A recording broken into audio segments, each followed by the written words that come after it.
Rakesh sir, BJP श्रेय ले ले कि परिवारों को जोड़ रही है? सब परिवार एक आ रहे हैं बीजेपी की वजह से। कैसे देख रहे हैं महाराष्ट्र की पूरे घटनाक्रम को? एक तरह से देखा जाए तो महाराष्ट्र की जो पूरी सियासत है, उस सियासत में भारतीय जनता पार्टी ही सारी गोटियां फिट कर रही।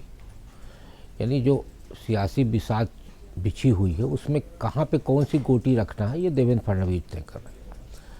लोकसभा चुनाव के बाद जो पार्टियां ये मान के चल रही थी कि भारतीय जनता पार्टी की तो अब चली चला की बेला आ गई है, विधानसभा चुनाव के नतीजों ने उनको थोड़ा सा झटका दिया और नगर पंचायत और नगर परिषद के चुनाव ने उनको ज़बरदस्त धक्का दिया।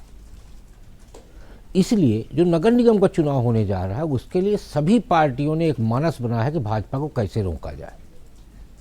तो जो प्रयोग नगर पंचायत नगर परिषद चुनाव में किया गया था, वो प्रयोग भी उनका विफल रहा। जैसे पालघर में अजीत पवार और शरद पवार मिल के लड़े, उसके बाद भी हार गए।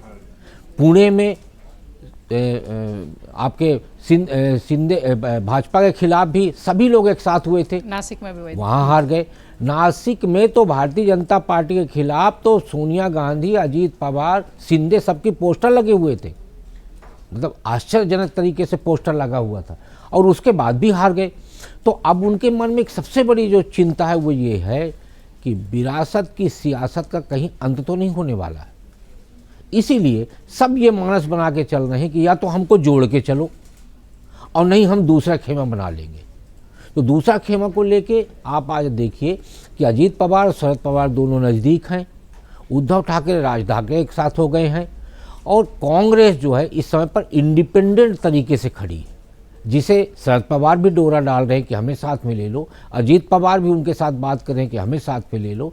तो एक ऐसा गठजोड़ बनता हुआ दिख रहा है जिसको हम कह सकते हैं बेमेल गठजोड़, जो वोटों को साथ में लाने में विफल रहने वाला है।